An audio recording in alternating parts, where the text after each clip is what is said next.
fanamafisana sy fanatsarana ny fitantanana ny rano sy ny fotodrafitrasa eo amin'ny lemaka ho amin'ny fampitomboana voka-bary dia nisy ny fiaonamben'ny fédération eo anivon'ny lemaka Betsy Mitatatra eto Analamanga niarahana tamin'ireo fédération avy ao amin'ny lemaka PC23 Alaotra Mangoro. Fifanakaroza-kevitra sy traikefa amin'ny fanatsarana ny fomba fiasa ao anatin'ny fédération sy ny fikambanana. Mijery totika ny zavatra efa vita izany hoe mijery hoe inona ny olana, inona daholo ny zavatra nisetrahana, indrindra manoloana ny fiovaovan'ny toetrandro. Nisy olana be dia be zany niainan'ireo tantsaha ireo mpamokatra vary io dia mijery ihany koa ny plan d'action sy ny vahaolana zany hoentina miasa hanatsarana amin'izay.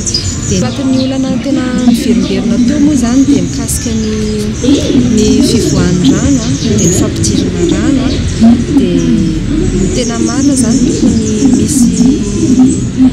tokony jerevana manokana zany ny fanadiovana ny curage sy ny drain. Sana manokana ihany koa mikasika ny liste zany izay tokony amoaka liste definitive ary zareo hoe izy firy marina ny mpamokatra ao anatin'ny fikambanana tsirairay ao anatin'ny fikambanana vondron'ny mpampiasa rano. Dia eo ihany koa hoe tokony jerevana ihany koa zany rehefa vita izay liste izay hoe ohatrany ahoana ny fanavaozana amin'ny mpikampana. Ho an'ny lemaka Betsy Mitatatra manokana dia manodidina ny 540 hektara ny velaran-tany amin'ny karana vary sy iompiana trondro. Efa mahatratra hatrany amin'ny 5 taona isaky ny hektara ny vokatra amin'ny ankapobeny amin'izao. Miantoka betsaka amin'ny fahatsarana vokatra izay ny rano ka isan'ny notapahana ihany koa nandritra ny fiaonambe ny fotoana ampidirana ny rano ho amin'ity taona ity. Maro ny paikady entin'izy ireo miara-manatsara ny famokaram-bary hifehezana an'izay rano izay.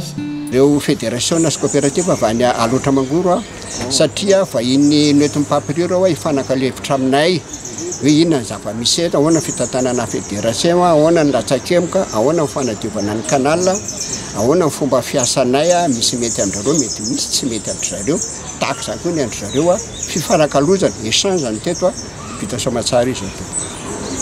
Dehibe aloha dia izao hoe vita ny fijerevana hoe nanahoana vokatry ny rano be.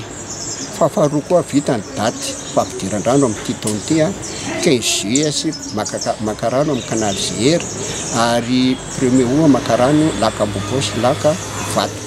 Fa raha hariva zahay mbola hanao plan d'action izay heverina hoe ahoana ny ametrahana ny daty sy ny ametrahana ny fifidianana vaovao any amin'ny rehetrarehetra ato amin'ny lemaka Antananarivo dia mamoaka olona 34 personnes zay. Dia avy eo indray atao ny union dia mamoaka olona 6 zay. Izay natao hoe membre AG ny fédération. Rehefa vita zay, raha vao vita ny fanetsana angamba dia mety ho vita zay dia mba mpitatana vaovao amin'izay ny tatana ny lemaka Antananarivo. Isan'ny lemaka lehibe mamokatra vary ny PC23 ao Alaotra Mangoro izay anaovany tetika asa-papiri valatahaka anapariana ny teknika mpamokarana rehetra mahakasika ny famokarana vary. Azo lazaina fa tsara ny vokatra tamin'ity taona ity, vonina hatrany ireo fédération amin'ny fanatsarana ny fitantanana ny rano sy ny fikojakojana ny fotodrafitrasa ary ny fanapariana ny teknika rehetra. Indrindra ihany koa ny fitantanana ny fédération. Zava-dehibe ho azy ireo ny fifanakalovana traikefa sy fahaiza-manao niarahana tamin'ny fédération eto amin'ny lemaka Betsy Mitatatra Analamanga. Zao fotoana izao ny tena anay dia tonga aty Antananarivo izay misy visite d'essence nikarakarany projet Papri.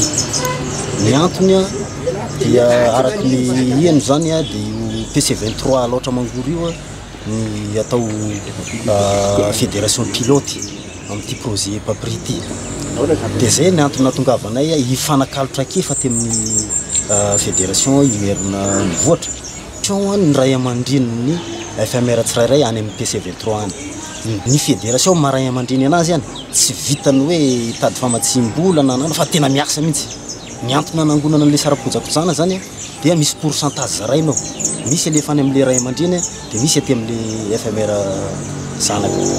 Ary amin'ity taona ity zany marina fa tena tara le fambolem-bary-tany vokatry n'izay fikarakarany projet taona izay le fotodrafitrasa. Nefa raha ny fahitanay anazy zany any Antambara aloha tamin'ity zany dia ohatrany tsaratsara ihany le vary. marina fa teo ambany fiahiny tetikasa papri amin'ny alalan'ny jika ity fionambe fifanakaroza-kevitra sy traikefa teo amin'ny fédération ao amin'le makibetsy mitatatra sy ny PC23 aloatra mangoro ireo izay natao ny talata 10 martsa 2024 teny Ambodiady.